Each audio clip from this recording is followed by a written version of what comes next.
She said I disgraced the family the moment I signed the deed. You spent $3,600 on that garbage instead of your sister's wellness retreat? What kind of daughter are you? I stared at the cracked walls, the sagging roof, the mildew-stained porch, and smiled. Because what they saw as trash, I saw as the last door they'd never walk through again. I wasn't supposed to say no. That's the role I was born into. Second daughter, first sacrifice.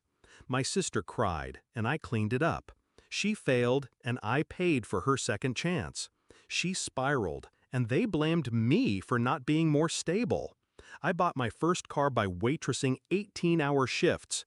She got hers because she's too delicate for buses. They called it love, but it was manipulation dressed in silk robes and Instagram-worthy apologies. The final crack came the day Mom called. "It's a limited spot, sweetheart. A 5-week soul renewal retreat in Bali. We just need $4,000. You can afford that, right? I mean, you don't need all that savings." "You mean my savings?" "Don't be selfish."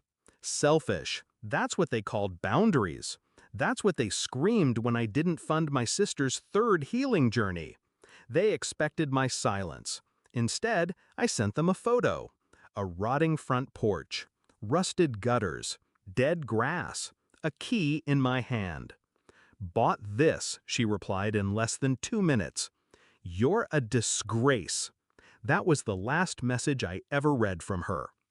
The house was a mess, peeling linoleum, walls that bled mold, ceilings that looked like they'd collapse at a whisper. Perfect. No one would come looking for me here, and that's exactly what I wanted. They laughed behind my back. A cousin slipped me a screenshot of my mother's Facebook post. So heartbreaking when a daughter chooses ego over family. We pray she finds her way back. Translation, we pray she starts giving us money again. They didn't know I was building something bigger than a house. I was building proof. Proof that I didn't need them. 6 months. That's how long it took. I gutted it room by room. I learned plumbing from YouTube. Painted every wall myself. Sanded cabinets until my fingers bled. I worked 10-hour days, then came home and worked 10 more. Alone. On purpose. Every screw I drove in was a boundary. Every fixture I installed was a promise. You don't get to break me anymore. And when it was done, it was beautiful. Not flashy, not huge, but strong, quiet, mine. I posted one photo. Sunlight flooding the hardwood floor. A mug on the windowsill. My name on the deed. No caption. I didn't need one. 3 days later, my sister showed up. No warning, just a knock on the new painted door. "I'm exhausted," she said, smiling like nothing had happened. "Mom says you overreacted. Can I just crash here for a bit?" I stared at her, dressed in yoga pants that cost more than my sink. Eyes blank like always. She was never taught to mean her words, just to mimic the ones that worked. "I'm different now," she added. "Healing, you know." She reached for the doorframe like she belonged there. I didn't move. "This place is cute. Small, but it's a start, I guess." That's when I knew. She hadn't changed. None of them had. They still thought I was less. Just a stepping stone, a spare heart to bleed dry. "You're not welcome here," I said. She blinked, laughed like I was joking. I didn't laugh. "You made your choice," I added. "I made mine. This house is the line." Her voice cracked then. "Mom's gonna be furious." I nodded.